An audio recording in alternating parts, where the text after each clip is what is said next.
నమస్తే సుధీర్ గారు. నమస్తే మ్యామ్. సుధీర్ గారు, లాస్ట్ ఒక 1.5 ఇయర్ నుంచి కంప్లీట్‌గా ఇంట్లోనే ఉండిపోయాం. ఇప్పుడిప్పుడు కొంచెం బయటకొస్తున్నాం అనుకోండి. కానీ అలా ఉండిపోయినప్పుడు పూర్తిగా వైఫ్ కానీ, హస్బెండ్ కానీ ఎవరి పనులైనా సరే ఇంట్లో నుంచే చేయటం మొదలుపెట్టాం. ఇంటి పని ప్లస్ ఆఫీస్ వరకు విమెన్ అయితే, ఆఫీస్ వరకు కంప్లీట్‌గా మెన్ అయితే. ఈ సిట్యుయేషన్‌లో ఒకే దగ్గర ఉండటంతో అంటే ప్రేమలు పెరగాల్సింది పోయి కొన్ని కొన్ని ఇళ్లలో అంటే అందరూ అని చెప్పట్లేదండి. కొన్ని కొన్ని సందర్భాల్లో కొన్ని కొన్ని ఇంట్లో మాత్రం ఇష్యూస్ స్టార్ట్ అయినాయండి. చాలామంది ఫ్యామిలీ కౌన్సిలర్స్ ఏం చెప్పారంటే ఖచ్చితంగా గొడవలు మొదలయ్యి పీక్ స్టేజ్‌కి వెళ్ళి మా దగ్గరకు వచ్చి మేము మాట్లాడి సర్ది చెప్పిన పరిస్థితిని గమనించామండి. బహుశా మీరు కూడా ఆ యెస్. సిట్యుయేషన్ ఫేస్ చేసుంటారు. ఎందుకు ఇలా జరిగిందంటారు? ఇదే గనక మనం వదిలేసినట్లయితే, కంటిన్యూ అయినట్లయితే, ఇట్లానే ముందుకెళ్ళినట్లయితే చాలా ఇబ్బందులు పడిపోయేవారం కదా! ఇదే ఒక రీజన్ అయ్యేది. కలిసి ఉండటమే రీజన్ అయ్యేదేమో ఖచ్చితంగా. బహుశా. మీరు అసలు గమనించిన అంశాలేంటండి? మ్యామ్ ఇక్కడ మీరు చాలా మంచి ఇప్పుడు నీడ్ ఇది ఖచ్చితంగా టాపిక్ చెప్పాలంటే. ఫస్ట్ పాయింట్ ఏంటంటే, మనం ఇంతకు ముందంతా ఏమయ్యేవాళ్ళు, సార్ ఆఫీస్‌కెళ్ళేవారు. ఆ! హస్బెండ్ ఆఫీస్‌కెళ్ళొచ్చు. కొన్నిసార్లు వైఫ్ కూడా వర్కింగ్ వుమెన్ అయితే ఖచ్చితంగా ఆవిడ తను కూడా కూడా వెళ్తారు. వర్కెళ్ళేసి ఇద్దరొచ్చి ఈవినింగ్ వాళ్ళకొక 2 అవర్స్ టైమ్ ఉండేది. వాళ్ళు రాగానే ఈరోజు ఏం వంట చేసుకుందాం అని చెప్పి, లేకుంటే అక్కడ హస్బెండ్ హెల్ప్ చేసేవాళ్ళు. హస్బెండ్ హెల్ప్ చేయకపోయినా ఈవిడొచ్చి మామూలుగా వంట వండేసి, లేకుంటే కుకింగ్ వర్క్ అంతా కంప్లీట్ చేసి, మళ్ళీ డిన్నర్‌కి అందరూ కలిసి కూర్చొని, ఈరోజు నీ ఆఫీస్‌లో ఏం జరిగింది? ఈరోజు నీ హ్మ్. డే ఎలా గడిచిందని చెప్పి, అలా మ్యూచువల్‌గా మాట్లాడుకుంటూ పిల్లలతో కూడా కనెక్ట్ అవుతూ, రోజంతా వాళ్ళు సెపరేట్‌గా ఉన్నా కూడా సాయంత్రం వచ్చి వాళ్ళు కనెక్ట్ అయ్యేవాళ్ళు. ఇప్పుడు ఈ పాండమిక్‌లో రివర్స్ అయింది. రోజంతా కనెక్ట్ అయ్యే ఉంటున్నారు. రోజంతా ఇంట్లోనే ఉంటున్నారు. కానీ కంప్లీట్ డిస్కనెక్ట్ అయ్యి ఉన్నారు. ఆ! కావాలంటే ఇక్కడ వీడియో చూసే వాళ్ళందరూ నిజం చెప్పండి. ఒకసారి మీ ఎక్స్‌పీరియన్స్, మీరు అనుభవాలు కూడా జస్ట్ షేర్ చేయండి. మీరు ఇంతకుముందు మీ రిలేషన్‌షిప్ చూస్తే, ఇప్పుడు ఈ మధ్యలో ఎంతవరకు మీకు గ్యాప్ పెరిగిందా? గ్యాప్ తగ్గిందా? అంటే నేను చాలా మంది ఏమన్నారు తెలుసా? లాక్‌డౌన్‌లో ఫ్యామిలీస్ అందరూ ఒకే చోట ఉండడం చాలా బాగుంది సార్ అన్నారు. నేను ఒకే మాట అడిగాను. 1 వీక్ మీరు ఇదే మాట చెప్పారు. చాలా బాగుంది. 1 వీక్ మాత్రం మీరందరూ ఎంజాయ్ చేశారు.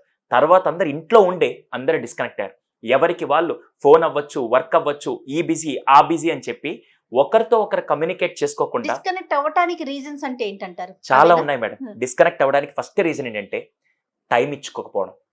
First reason time. రెండోది అటెన్షన్. మూడోది gadgets. Exactly. Gadgets is the అంటే అలా ఆ! అని చెప్పి గ్యాడ్జెట్స్ తప్పనట్లేదు. ఆ! ఎప్పుడు కూడా టెక్నాలజీ కానీ, ఫోన్‌లో కానీ ఏమి ఉండదు. వాడే వ్యక్తిలో, వాళ్ళ ఆలోచనలో ఉంటుంది. ఓకే. ఈరోజు ఫోన్‌ది తప్పు లేదు. అదే గ్యాడ్జెట్స్ ఫోన్‌లో అంటే ఎలా అంటారు యెస్. సుధీర్‌జీ? ఇప్పుడు ఫర్ ఎగ్జాంపుల్ ఆ! మీరు చెప్పండి. కాదండి. ఏ విధమైన రీజన్స్ అంటే గ్యాడ్జెట్సే కారణం అని మనం ఎలా అనుకోవాలంటారు? సుధీర్‌జీ. మామూలుగా అనుకోవచ్చండి. చాలా విషయాలుగా అనుకోవచ్చు. దాంట్లో ఏం పెద్ద సమస్యలేం కాదు గానీ, ఇప్పుడు మీరు అడిగే క్వెషన్‌కి నేను ఇక్కడ కూర్చొని సమాధానం ఇలా చూస్తూ సమాధానం చెప్తే మీకెలా అనిపించింది? Oh my God! అర్థమైందా? ఆ!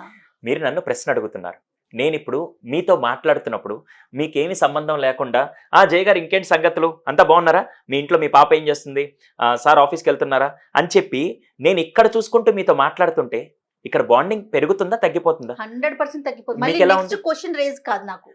అరె నాయన ఈయనతో మాట్లాడడం కంటే ఆ గోడతో మాట్లాడుకోవడం మేలని చెప్పి వెళ్ళిపోతారు. అవునండి. ఈరోజు ఇంట్లో కూడా చాలా మంది అటు పిల్లలవ్వచ్చు, అటు హస్బెండ్ అవ్వచ్చు, వైఫ్ అవ్వచ్చు, చాలా సందర్భాల్లో ఈ గ్యాడ్జెట్స్‌తో ఉండిపోయి ఫస్ట్ చిన్న పిల్లలు ఎందుకు ఏడుస్తారో తెలుసా మేడం?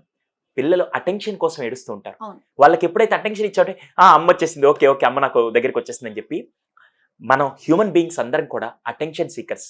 ఈరోజు మనందరం డిస్కనెక్ట్ అవ్వడానికి ఫస్ట్ కారణం ఏంటి తెలుసా? ఇంట్లోనే ఉన్నాం. మా ఆవిడేదో చెప్తుంది.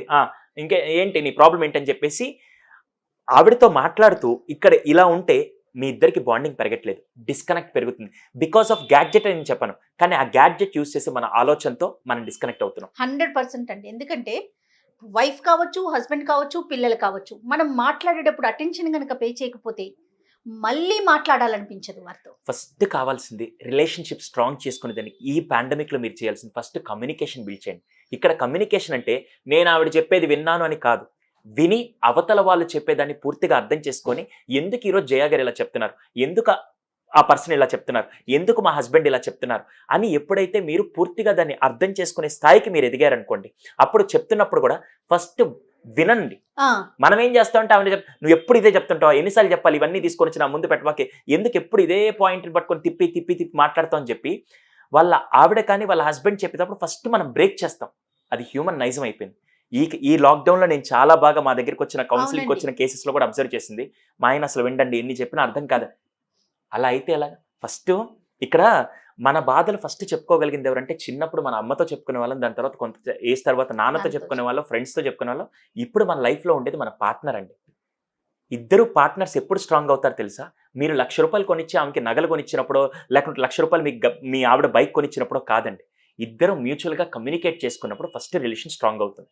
సో, ఈ రోజుటి నుంచి మీ పార్ట్నర్‌తో మాట్లాడేటప్పుడు, అది హస్బెండ్ అవ్వచ్చు, వైఫ్ అవ్వచ్చు, తనతో మాట్లాడినంత సేపు మాత్రం అటెన్షన్ ఇవ్వండి. మాట్లాడేటప్పుడు ఇంటరప్ట్ చెయ్యొద్దు.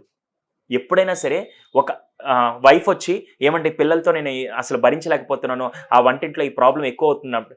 వచ్చిందబ్బా! ఇప్పుడు ఇది స్టార్ట్ చేసింది. ఇప్పుడు ఈ పాయింట్ ఎప్పుడు అయిపోద్దని చెప్పి నేను కనుక ఇలా ఫీల్ అయ్యానంటే, ఇంకోసారి నాకొచ్చి చెప్తారా? నోటితో చెప్పక్కర్లేదు సుధీర్‌జీ. ఎక్స్‌ప్రెషన్ పెట్టినా కూడా అవతల మనిషికి చాలా ఇబ్బంది అనిపించేస్తుందండి. మనకి హాఫ్ ఆఫ్ ద మనం మాటలు అనుకుంటాం. ఆ! మాటలు కాదు మేడం. మీరన్నట్టు బాడీ లాంగ్వేజ్ చాలా బాడీ ఇంపార్టెంట్. లాంగ్వేజ్ అండి. ఇప్పుడు నా పిల్లల్ని నేను మందలించాలంటే ఏం చేయొచ్చు? "ఏయ్! ఎన్ని సార్లు చెప్పాలి చెయ్యి" ఇవన్నీ అవసరంలా. ఒక్కసారిగా, "ఓయ్! అర్థం కాదా నీకు?" అంతే అయిపోయింది. కంటి చూపుతో అదేదో చంపేస్తారంటారు. ఆ! అలాగే ఇక్కడ మన ఎక్స్‌ప్రెషన్ చాలు. అయిపోయింది. ఇంకా ఆవిడకి వీడికి చెప్పడం వద్దురా వేస్ట్ ఎళ్ళిపోదాం. అంతే. ఫస్ట్ కమ్యూనికేషన్‌లో ఇంటరప్ట్ చేయకండి. జడ్జ్ చేయొద్దు. లేనిపోని ఎక్స్‌ప్రెషన్స్ పెట్టొద్దు. చాలా చాలా ఇంపార్టెంట్‌గా. ఇది ఫస్ట్ పాయింట్. రెండోది అటెన్షన్. మీరు ఫస్ట్ చేయాల్సిందంటే ఆవిడ చెప్పేది ఆవిడ స్థానంలో ఉండి ఒక్కసారి ఆలోచించండి. లేదా ఆయన చెప్పేది ఆయన స్థానంలో ఉండి. ఇక్కడ మళ్ళీ నేనేదో విమెన్‌కే మళ్ళీ కాదు. హస్బెండ్స్ అందరూ వచ్చి సుధీర్ వుమెన్‌కి సపోర్ట్ చేస్తే నేను పార్ట్నర్ గురించి చెప్తున్నాను. Yes. Whomever it may be. First attention ఇవ్వండి. రెండోది చాలా చాలా ముఖ్యంగా మీరు టెక్ ఫ్రీ జోన్స్ అంటారు. టెక్ ఫ్రీ జోన్స్ అంటే ఏంటంటే ఇప్పుడు ఫర్ ఎగ్జాంపుల్ మనందరం మనకి ఇది ఎలా అయిపోయిందంటే మన లైఫ్‌లో వైఫ్ ఎలాగో పిల్లలు ఎలాగో ఇది కూడా ఒకటైంది. యెస్. నేను తప్పనట్లేదు. దీంట్లో తప్పు లేదు. టెక్నాలజీ చాలా మంది అంటారు ఫోన్ తప్పు, టెక్నాలజీ తప్పు కాదండి. దీనికేం తెలుసు? మాటలు తెలుసా? దీన్ని మీరు ఎలా వాడితే అలా వాడుతున్నట్టు. అంతేనా? ఇక్కడ మీరేం చేస్తారంటే రోజులో ఈ పార్ట్నర్ రిలేషన్‌షిప్‌తో పాటు ఫ్యామిలీ రిలేషన్ కూడా బాగుండాలంటే రోజులో ఒక 1-2 అవర్స్ టెక్ ఫ్రీ జోన్‌గా పెట్టి ఆ టైంలో మీ పార్ట్నర్‌తో కూర్చొని ఫర్ ఎగ్జాంపుల్ పెళ్ళైనప్పుడు మనం ఫస్ట్ టైమ్ మనం ఒక ట్రిప్‌కెళ్ళాం. అక్కడ ట్రిప్‌లో చాలా బాగా ఎంజాయ్ చేసాం. అసలు నీ స్కూల్ మెమరీస్ నాకు ఒకసారి షేర్ చేయమని చెప్పి అలా కనుక మీరు మ్యూచువల్‌గా మాట్లాడుతూ ఉంటే ఎలా ఉంటుందో ఒకసారి చెప్పండి. ఇప్పుడు ఫర్ ఎగ్జాంపుల్ మనమే చైల్డ్‌హుడ్ ఫ్రెండ్స్ మేడం. అవునండి. ఒక 10 సంవత్సరాల తర్వాత మనం కలిసాం. మేడం మీకు గుర్తుందా మనం అప్పుడు స్కూల్‌లో ఆ టీచర్ వచ్చి ఈ పాఠాలు చెప్తున్నప్పుడు మనం చాలా మంది నాటీగా చాలా బిహేవ్ అవునవును. చేసేవాళ్ళం అనగానే మీరు వెంటనే హ్యాపీగా ఫీల్ అవుతారా? బాధగా ఫీల్ అవుతారా? ఆ ఓల్డ్ మెమరీస్‌కెళ్ళి హ్యాపీనెస్ అసలు మాటల్లో చెప్పలేము. ఆ చెరిష్మ అనేది చాలా డిఫరెంట్‌గా ఉంటుంది. అవును. ఇక్కడ నిజంగా చాలా మంది అంటారు, "ఏముందండి మాట్లాడుకోవడానికి పార్ట్నర్ దగ్గర ఏముంది మాట్లాడుకోవడానికి" అని. మీరేం మాట్లాడాల్సిన అవసరం లేదు. జస్ట్ రోజంతా పడ్డ కష్టం ఇదే మామూలుగా మనం చేస్తూ ఉన్నాం. ఒక పార్ట్నర్ ఉదయం నుంచి సాయంత్రం దాకా అది వుమెన్ అవ్వచ్చు, హస్బెండ్ అవ్వచ్చు. మొత్తం వర్క్ చేసుకొని వచ్చినప్పుడు సాయంత్రం ఒక్క సెకండ్ గనక ఆ పార్ట్నర్ ఎళ్లి ఒక కప్ ఆఫ్ కాఫీ కలిపిచ్చి ఎవరైతే పార్ట్నర్ ఉన్నారో వాళ్ళకి ఇచ్చారంటే హస్బెండ్ వైఫ్‌కి ఇచ్చిన వైఫ్ అది హస్బెండ్ చాలు. ఇస్తే ఏముంటుంది మేడం? చాలు. జస్ట్ ఆ 5 మినిట్స్ కాఫీతో ఆ వన్ డే పడ్డ కష్టం అంతా మర్చిపోతారు. యెస్. మన హ్యూమన్ బీయింగ్స్ ఎలా అంటే రోజంతా పడ్డ కష్టం కంటే 5 నిమిషాల హ్యాపీనెస్‌తో రోజంతా ఎంజాయ్ చేస్తూ ఉంటాం. క్వాంటిటీ కాదు మనకి క్వాలిటీ చాలా ఇంపార్టెంట్ అండి. ఇక్కడ వాళ్ళేమంటారంటే రోజంతా మా ఆయన టైం ఇవ్వట్లేదు. అవసరం లేదు. రోజంతా మీ ఆయన టైం ఇవ్వాల్సిన అవసరం లేదు. మీ ఆయన కరెక్ట్‌గా 5 నిమిషాలు మనస్ఫూర్తిగా టైం ఇస్తే ఆ అదే చాలు. రోజంతా మీరు హ్యాపీగా ఉండగలుగుతారు. సో, ఈ రోజు మీరు చేయాల్సింది ఫస్ట్ ఏంటంటే ఎంతవరకు మీరు అటెన్షన్ ఇవ్వగలుగుతున్నారు? అది మీ హస్బెండ్ అవ్వచ్చు, వైఫ్ అవ్వచ్చు. ఫస్ట్ మీరేం చేస్తారంటే పార్ట్నర్‌కి.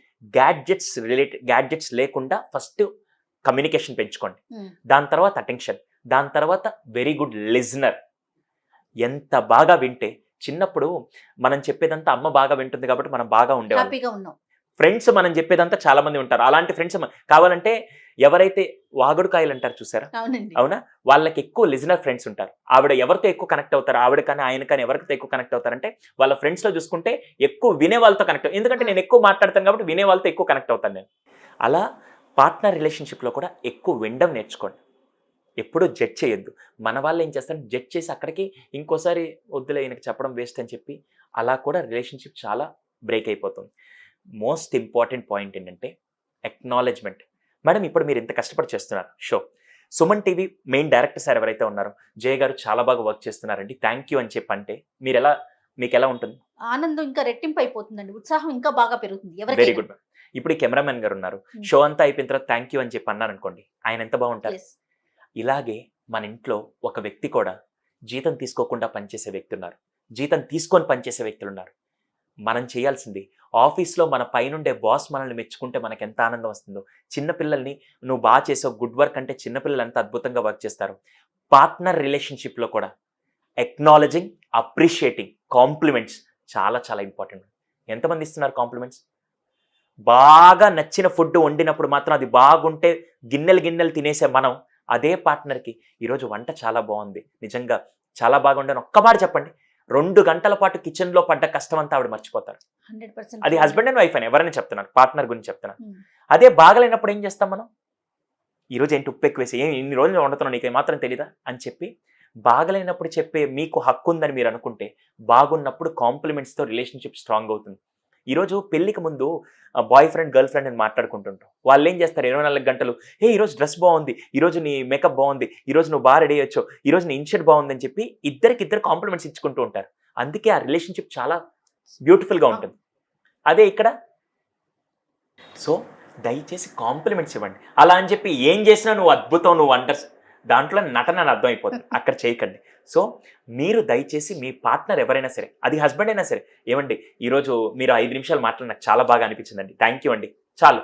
లేదా ఈరోజు మీరు తిన్నారని అడిగారు కదా, నాకు అది బాగుందండి అని పార్ట్నర్ చెప్పండి. లేదా ఈరోజు తను ప్రిపేర్ చేస్తున్న తర్వాత మ్యారేజ్ అయిన మొత్తం జర్నీలో ఎంతమంది వాళ్ళ పార్ట్నర్కి నిజంగా నువ్వు దొరకడం నా అదృష్టం అని ఒక్కసారి చెప్పి చూడండి, జీవితాంతం వాళ్ళు చేసేదానికంటే అద్భుతంగా చేయగలుగుతారు.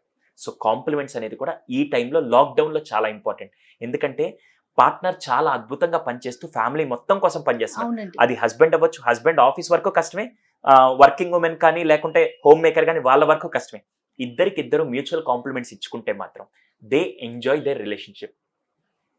ఈ బేసిక్ అండి, ఇదేదో అద్భుతాలు సృష్టించడానికి నేను చెప్పట్లేదు, ఇవి బేసిక్గా మనం మిస్ అయ్యేవి, మనం చేయగలిగిన కూడా ఇవే. Yes. మీరు ఆరెంజ్ సినిమా చూస్తుంటారు మేడం. అవునండి. ఆరెంజ్ సినిమాలో ప్రభు లాస్ట్లో అప్పటిదాకా వాళ్ళిద్దరి మధ్య ఎటువంటి రిలేషన్, భార్యాభర్తలు అంటే వాళ్ళిద్దరూ అలా ఉంటారు, జెనిలియా ఫాదర్ అండ్ మదర్. అవును. కానీ లాస్ట్లో సినిమాని ట్యూన్ చేయడానికి లాస్ట్లో ఏం చేశారంటే ఆయన పోపు డబ్బాలో ఐ లవ్ యూ అని చిట్టి రాసి పెట్టంగానే ఆవిడ చూడంగానే 20 ఏళ్ల నుంచి సంసారం చేస్తున్న ఆవిడ అప్పటిదాకా హ్యాపీగా లేని ఆ ఒక్క స్లిప్ చూడంగానే చాలా హ్యాపీ అనిపించింది. ఎన్నిసార్లు మనం అదే పార్ట్నర్కి మనం నువ్వంటే నాకు ఇష్టం అని ఎన్నిసార్లు చెప్తున్నాం. ఇవన్నీ బేసిక్ ఫండాస్. ఇవి కనుక మీరు ఇంప్లిమెంట్ చేయగలిగితే, ఒకటి కమ్యూనికేషన్, అటెన్షన్, లిజనింగ్, గ్యాడ్జెట్స్ లేని ఒక 1 hour టైం కూర్చొని మాట్లాడుకోవడం, ఇలా చేస్తే దీనివల్ల లాక్డౌన్ కాదు ఎన్ని క్రైసిస్ వచ్చినా కూడా ఆ భగవంతుడు కూడా మీ రిలేషన్ బ్రేక్ చేయలేరు. ఇక్కడ మళ్ళీ ఏంటంటే చాలామంది నేను ఎన్ని చెప్పినా మా ఆయన అంతేనండి, నేను ఎన్ని చెప్పినా మా ఆవిడ అంతే, అదే పాయింట్ తిరగదిప్పించి మళ్ళీ మాట్లాడుతూ ఉంటుంది. ఒక్కసారి మీరు కన్క్లూషన్కి వచ్చారంటే ఆ దేవుడు వచ్చినా ఏం చేయలేడు. అక్కడి నుంచి బయటికి రండి, మార్పు అనేది వస్తుంది. ఆ మార్పు రావడానికి మన ప్రయత్నం ఉండాలి. 100% ట్రూ అండి. అంతేగాని ఇప్పుడు జయ గారు ఇంతే అని చెప్తే మనం వదిలేలేం కదా. ఇప్పుడు కన్న బిడ్డ, ఫర్ ఎగ్జాంపుల్ మన కడుపులో పెట్టిన బిడ్డ ఎవరన్నా ఉంటే ఆ బిడ్డ తప్పు చేసిన రోడ్డుకి వదిలేస్తారా? నెత్తిన పెట్టుకొని ఏం జరిగినా కూడా, తప్పు చేసినా కూడా వీలైనంత వరకు ఎలా మార్చాలని ప్రయత్నం చేస్తున్నట్టాం. నా ఆఖరి శ్వాస ఆగేంత వరకు నా పిల్లల కోసం ఏమైనా చేయడానికి నేను రెడీగా ఉంటాను. తిట్టి కొట్టి ప్రేమించి ఎలా అయినా మార్పు చేయాలని ప్రయత్నం చేస్తాం. ఆ పిల్లలు నా జీవితం ఎంత ఇంపార్టెంటో ఆ పార్ట్నర్ కూడా నా లైఫ్లో అంత ఇంపార్టెంట్. అది మీరు కనుక వాల్యూ ఇవ్వగలిగితే, హస్బెండ్ అయినా వైఫ్ అయినా. అందుకే నేను ఎప్పుడు చెప్తుంటాను, యాక్సెప్ట్ చేంజ్ లీవ్. అంటే మీ ఫ్యామిలీని మీరు ఎప్పుడైతే యాక్సెప్ట్ చేస్తారో ఏం జరిగినా మీరు యాక్సెప్ట్ చేస్తారు. వాళ్ళు తప్పు చేసినా మీరు దాన్ని యాక్సెప్ట్ చేసి మార్చుతారు. అలాగా అక్కడ అడ్జస్ట్ అవుతుంటే ఏం చేస్తారండి? అడ్జస్ట్ అవుతుంటే యూ కాంట్ ఎంజాయ్ దట్. అవునండి. సో ఈరోజు నుంచి వైఫ్ని యాక్సెప్ట్ చేయండి, హస్బెండ్ని యాక్సెప్ట్ చేయండి. యాక్సెప్ట్ చేసి ఎలా చేస్తే బాగుంటుంది, ఈయనకు తగ్గట్టుగా నేను ఎలా మారాలి అనేది ఫస్ట్ ఆలోచించాలి మేడం. మనం అంటే పార్ట్నర్లు ఇద్దరు వైపు నుంచి మార్పు రావాలి సుధీర్. ఖచ్చితంగా మేడం. ఇది యాక్సెప్ట్ చేస్తారు కదా అని చేసుకుంటూ పోకూడదు, కాదంటారా? 200% ట్రూ. ఇక్కడ చాలా మంది ఏమంటారంటే వాళ్ళు ఒకే ప్రాబ్లం గురించి ఎప్పుడు కొట్టుకుంటూ ఉంటారు. అవునా? ఒకే ప్రాబ్లం గురించి కొట్టుకుంటారు. మీకు ఒక చిన్న లాజిక్ చెప్తాను. ఒకే ప్రాబ్లం గురించి కొట్టుకుంటుంటారు. ఎవరి పర్స్పెక్టివ్ లో నేనే రైట్, మా హస్బెండ్ తప్పు, అంతే, నేనే రైట్, మా ఆవిడ తప్పు. ఎందుకంటే మన ఇండివిజువల్ హ్యూమన్ బీయింగ్ నేచర్ అది. అంతే. అక్కడ మీరు ఆలోచించాల్సింది ఏంటంటే, కొన్నిసార్లు ఒకవేళ నేను ఎన్ని చేస్తున్నా మా రిలేషన్షిప్ స్ట్రాంగ్ అవ్వట్లేదు, ఒక్కసారి మా ఆయనతో కూర్చొని ఈ ప్రాబ్లంకి ఇది కాకుండా ఇంకేమైనా సొల్యూషన్ చెప్పండి. లేదా ఆయన వచ్చి నేను హస్బెండ్ అవ్వచ్చు, కొంతమందికి అలా ఆ మైండ్ సెట్ ఉన్నా కూడా నాకు ఒక చిన్న సమస్య ఉంది, ఎందుకంటే ఈ సమస్యను మన ఇద్దరం ఎప్పుడు కొట్టుకుంటున్నాం, ఇక్కడ నా సైడ్ నుంచి వర్కౌట్ అవ్వట్లేదు, నువ్వేమన్నా కొద్ది చెప్తే నేను వర్కౌట్ చేస్తానని చెప్పి మ్యూచువల్గా జరగాలి. అందుకే ఇక్కడ పేరెంటింగ్ అనేది husband and wife, father and mother ఇద్దరు ఉంటేనే పేరెంటింగ్ అంటారు. ఇక్కడ రిలేషన్లో కూడా ఇద్దరు మ్యూచువల్గా ఉంటేనే. ఇప్పుడు నేను ఎంత కన్విన్స్ అవుతున్నా నా పార్ట్నర్ కరెక్ట్గా వినలేదనుకోండి, ఉపయోగం లేదు. ఒక సమ్ ఎక్స్టెండ్ అయిపోయిన తర్వాత వెక్స్ అయిపోయి నేనే ఒక సైకోలాగా మారిపోతాను. ఎగ్జాక్ట్లీ అండి. సో ఇద్దరు ఒక చప్పట్లు కొట్టాలన్నా ఒక రైలు పట్టాలలాగా హస్బెండ్ వైఫ్ ఇంపార్టెంట్. అప్పుడే మీ ఫ్యామిలీ అనే రైలు ప్రాపర్ డెస్టినేషన్ కరెక్ట్గా వెళ్తుంది. వీళ్ళిద్దరు కనుక నేను ఇలా వెళ్తానంటే ఈరోజు కొన్ని లక్షల కోట్లు ఖర్చు పెట్టి పెళ్లిళ్ళు చేస్తున్నారు. అవునండి. ఎందుకు డివర్స్కి వస్తుంది తెలుసా మేడం? ఎవరికి వాళ్ళు ఇప్పుడు మామూలుగా వంట వండడానికి ఎంత టైం పడుతుంది మేడం? రైస్ వండడానికి ఒక 15 నిమిషాలు, బిర్యానీ వండడానికి ఒక అర్ధగంట పడుతుంది, ఒక డ్రెస్ కుట్టడానికి ఒక 2 days పడుతుంది, ఉమ్. ఒక రూమ్ రెడీ చేయడానికి ఇంటీరియర్ డిజైన్ చేయడానికి ఒక 1 week పడుతుంది. ప్రతి దానికి టైం పడుతుంది. ఇక్కడ పెళ్ళి అవ్వంగానే ఫస్ట్ రిలేషన్షిప్లో ఫస్ట్ చేసేది ఏంటి తెలుసా? వాళ్ళు మా ఆయన రెండు రోజుల్లోనే మా ఆయన అర్థం కావట్లేదు, మా ఆవిడ ఇంత అంటే అని చెప్పి ఎక్స్పెక్టేషన్స్ చాలా ఎక్కువగా పెట్టేసుకుంటున్నారండి. అది సినిమాల వల్ల అవ్వచ్చు, ఫ్యాంటసీస్ అంతే. వల్ల అవ్వచ్చు, జనరేషన్ వల్ల అవ్వచ్చు. వీళ్ళు ఒకటి ఎక్స్పెక్ట్ చేస్తారు, అక్కడ ఎప్పుడైతే కాలేదో రీచ్ కాలేకపోతున్నారో. మెయిన్ రిలేషన్షిప్ బ్రేక్ అవ్వడానికి వైఫ్ అండ్ హస్బెండ్ కానీ ఏ రిలేషన్షిప్ అయినా బ్రేక్ అవ్వడానికి ఫస్ట్ కారణం ఏంటి తెలుసా? ఎక్స్పెక్టేషన్స్. అవునండి. అది పేరెంట్స్ చిల్డ్రన్ అయినా చూడండి. మా పిల్లాడి దగ్గర నుంచి నేను మా వాడు ఫస్ట్ రావాలని ఎక్స్పెక్ట్ చేశాను, కాలేదంటే నేనేమవుతాను? డిసప్పాయింట్ అవుతాను. అర్థమైంది? ఎక్స్పెక్టేషన్. ఇక్కడ హస్బెండ్ వైఫ్ మా ఆయన ఇంటికి వచ్చాక ఒక గంట నాతో మాట్లాడితే బాగుంటుందని వైఫ్ ఎక్స్పెక్ట్ చేస్తుంటుంది. హస్బెండ్ నేను ఇంటికి వచ్చేసరికి మా ఆవిడ నాకు అన్ని రెడీ చేసి పెట్టుంటే చాలా ఉంటుంది ఆయన ఎక్స్పెక్ట్ చేస్తాడు. ఇప్పుడు మీరు చేయాల్సింది ఆ ఎక్స్పెక్టేషన్స్ మ్యూచువల్గా బ్యాలెన్స్ చేసుకోవాలి. ఏమండి మీరు ఇంటికి వచ్చాక నాతో 1 hour మాట్లాడితే నాకు చాలా హ్యాపీగా ఉంటుందని ఎక్స్పెక్టేషన్ చెప్పండి. తర్వాత వైఫ్ కూడా నువ్వు ఇంటికి వచ్చేసరికి నాకు కనుక కొద్దిగా రిలాక్స్డ్గా నాకు టీ ఇచ్చి నువ్వు కూర్చుంటే మాత్రం నాకు చాలా ఆనందం ఉంటుంది, నీతో ఇంకా నేను మాట్లాడాలనిపిస్తుంది. ఎక్స్పెక్టేషన్ చెప్పండి. ఓపెన్ అవ్వాలి. ఓపెన్. అదే కమ్యూనికేషన్ మేడం. మనం ఏం చేస్తాం ఇప్పుడు? నా పిల్లాడికి నేను నాన్న నువ్వు ఎప్పుడైనా ఇది చేస్తే నాకు కోపం వస్తుంది, నన్ను దయచేసి అది చేయొద్దని చెప్తే ఇప్పుడు వాడికి ఏం క్లారిటీ ఇచ్చాను? మా నాన్నగారికి నేను ఇది చేస్తే కోపం వస్తుందని క్లారిటీ ఇస్తే ఖచ్చితంగా వాడు చేయాలంటే ఫస్ట్ ఆలోచిస్తాడు. ఇది నేను చెప్పకుండా వాడు చేసినప్పుడల్లా నేను అరుస్తూ ఉన్నాను అనుకోండి, ఓ మా నాన్న ఏది చేసినా కోపపడుతూనే ఉంటాడా, ఓకే నేనంటే ఇష్టం లేదా, ఓకే పక్కన పెట్టి. ఎప్పుడూ కూడా అవతల వాళ్ళ ఇప్పుడు నేను ఇక్కడికి వచ్చాను, సుధీర్ గారు మీ దగ్గర నుంచి 2-3 వీడియోలు లేకుంటే ఈ టాపిక్ గురించి మాట్లాడదామని మీ ఎక్స్పెక్టేషన్ నాకు క్లారిటీ ఉంటే నేను చెప్పగలుగుతాను. 100%. అలా కాకుండా మీరు ఒకటి ఎక్స్పెక్ట్ చేస్తున్నారు, నేను ఒకటి ప్రెజెంట్ చేయాలనుకున్నాను అనుకోండి, ఏమవుతుంది? రీచ్ కాలేకపోతే. ఏదైనా కూడా మీరు షాప్కి వెళ్ళినప్పుడు కూడా మీకు ఏది కావాలో మీరు అడిగితేనే వాడు ఇస్తాడు. అంతేగాని అక్కడికి వెళ్ళి నువ్వు ఏదైనా ఇవ్వు నేను తీసుకెళ్తా. అందుకే ఈ మధ్య ఒక టీవీలో ఒక యాడ్ వచ్చింది, నాకు కాలు నొప్పి వచ్చింది ఏదో ఒకటి ఇవ్వండి, తలనొప్పి వచ్చింది ఏదో ఒకటి ఇవ్వండి అంటే వాడు ఒక బెలూన్ తీస్తాడు. ఇదెందుకు ఇచ్చాడు? నువ్వే కదా ఏదో ఒకటి ఇమ్మన్నావు. నీకు కావాల్సింది ఫస్ట్ అడుగు. ఎక్స్పెక్టేషన్స్ కూడా అడిగి చేపించుకోండి, క్లియర్గా తెప్పించుకోండి.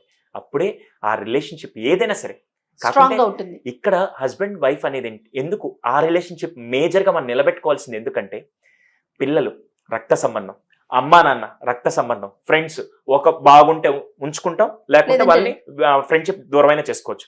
కానీ మ్యూచువల్గా లాంగ్ టర్మ్లో మనం సస్టైన్ చేయాల్సిన ఒకే ఒక రిలేషన్షిప్, మన చేతుల ద్వారా మనం దాన్ని నిలబెట్టుకోవాల్సింది, మనమే ఫౌండేషన్ వేసి మనం దానికోసం ఎక్కువ వర్క్ చేయాల్సింది కూడా హస్బెండ్ వైఫ్ రిలేషన్షిప్.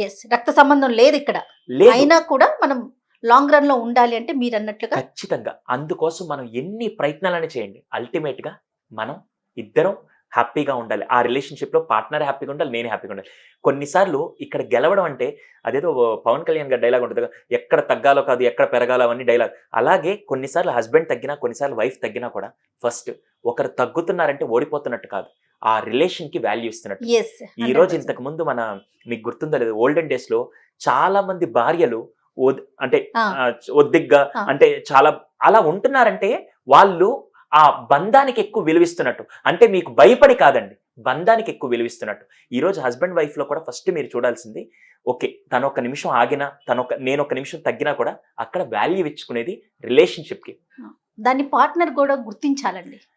ఓకే ఒక మనిషి తగ్గింది, మన పక్కన ఉన్న మన పార్ట్నర్ తగ్గింది అంటే ఆ బంధానికి వాల్యూ ఇస్తున్నారన్న విషయం ప్రతి ఒక్కరూ దృష్టిలో పెట్టుకోవాలి. ఖచ్చితంగా మేడం. కానీ ఇక్కడ ఏమవుతుందంటే హ్యూమన్ సైకాలజీ ఏంటంటే, ఓహో ఈమె తగ్గింది ఇంక నుంచి రేపటి నుంచి నేను చెప్పిందే రాజ్యం కాదండి. ఇక్కడ తగ్గారు అంటే మీ మాటకు విలువిస్తున్నట్టు, మీ బంధానికి విలువిస్తున్నట్టు ఎప్పుడైతే ఆలోచిస్తారో మీ ఆలోచనతోనే మీ కుటుంబం. ఇక్కడ అన్ని సమస్యలు ఎక్కడి నుంచి వస్తాయి తెలుసా? బయట ఎవడో తీసుకురాడు మేడం. అన్నిటికీ పెద్ద శత్రువు ఎవరంటే మన ఆలోచన ఒక్కటే. ఆ శత్రువుని కనుక రిలేషన్షిప్ లో కరెక్ట్ గా మీరు ఎక్కడ పక్కన పెట్టాలో మీకు తెలిస్తే మాత్రం you can do wonders. So దయచేసి పార్ట్నర్షిప్ మీరిద్దరు చేసే ఏదైతే పార్ట్నర్షిప్ ఉంటుందో, ఏది హస్బెండ్ కానీ వైఫ్ కానీ, ఇది మీ ఇద్దరి కోసం కాదండి, నెక్స్ట్ జనరేషన్ మొత్తం ఈ పార్ట్నర్షిప్ వల్లే డిపెండ్ అయి ఉంటుంది. ఒకవేళ కొద్దిగా వీడియో ఎక్కువ అవుతుంది కానీ ఇది చాలా ఇంపార్టెంట్ మేడం. ఇప్పుడు భార్యాభర్తలు ఇద్దరు మ్యూచువల్ గా కాంప్లిమెంట్స్ ఇచ్చుకుంటూ, భార్యాభర్తలు ఇద్దరు కమ్యూనికేట్ చేసుకుంటూ, భార్యాభర్తలు ఇద్దరు ఒకరికొకరు వాల్యూ ఇచ్చుకుంటూ ఉన్నారనుకోండి, వాళ్ళ పిల్లలు రేపు పెళ్లిళ్ళు చేసుకొని వాళ్ళకు భార్యాభర్తలు వచ్చినప్పుడు, వాళ్ళు భార్యాభర్తలుగా మారినప్పుడు వాళ్ళు ఎలా ఉంటారు చెప్పండి? 100% కరెక్ట్ గా ఉంటారు. దానికి తోడు పెళ్లి అయ్యే వరకు కాదు సుధీర్జీ. ఇప్పుడు ఒక సొసైటీలోకి వెళ్తారు పిల్లలు. ఎవరిని ఎలా గౌరవించాలి, ఎవరికి ఎంత విలువ ఇవ్వాలి అనేది మన నుంచే కదా నేర్చుకుంటారు. ఇంట్లో ఏం చేస్తారంటే వీళ్ళిద్దరు కొట్టుకుంటూ ఉంటారు. ఆ. బయట ఎవరికి గొడవ పడబాకంటారు. మీ ఇంట్లో మీ ఇద్దరు కొట్టుకోవచ్చు, బయట వెళ్ళి ఎవరితో గొడవ పడకూడదా? అంతే కదా. మనం చేసే దాంట్లో నుంచి పిల్లలు నేర్చుకుంటారు. సో ఇక్కడ మీరేసే ప్రతి అడుగు, మీరు చెప్పే ప్రతి మాట, మీరు బిహేవ్ చేసే ప్రతి విషయం కూడా పిల్లలకి మీరే ఇన్స్పిరేషన్. సో పార్ట్నర్స్ ఇద్దరు కేవలం మీ ఇద్దరి బంధం కోసమే కాదు, నెక్స్ట్ మీ పిల్లల భవిష్యత్తు గురించి కూడా మీ బంధాన్ని ఇంపార్టెంట్గా లీడ్ చేయడానికి ఇద్దరు బ్యాలెన్స్ చేయండి. ఒకరు తగ్గినంత మాత్రం నీకేం ఆస్తులు కోల్పోరు, ఒకరు గెలిచినంత మాత్రం వాళ్ళకేమి రాజ్యాలు అప్పగించరు. కానీ మ్యూచువల్గా ఇద్దరు చేసే ప్రయత్నం కూడా ఈరోజు భారతదేశం విలువల గురించి మాట్లాడుకుంటున్నాం. అవునండి. అదే విలువలు నిలబెట్టుకోవాలన్నా, అదే బంధాలని పెంచుకోవాలన్నా కూడా ఇద్దరు మ్యూచువల్గా ఉంటేనే ఆ రిలేషన్షిప్ చాలా స్ట్రాంగ్ ఉంటుంది. ఎంత మంచి మంచి పాయింట్స్ చెప్పారు Sudheerji. Thank you. Thank you. నమస్తే అండి. నమస్తే.